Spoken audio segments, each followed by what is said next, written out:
Visi, tai šiandien atvažiavom į prūdą. Tai va, užsimetėm dugninę.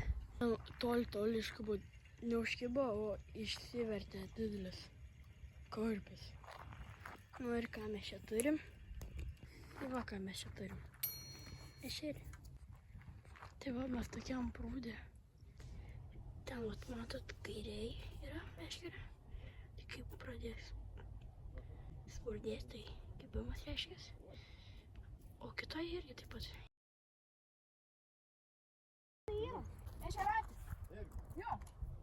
Tai va, nebuvo kibimo, bet kažkaip ešerys užkibo.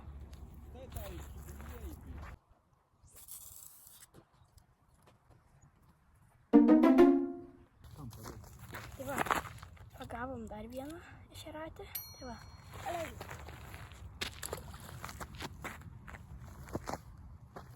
baigiam savo žvejybą, 5 ar 4 šeriai, tai visai neblogai.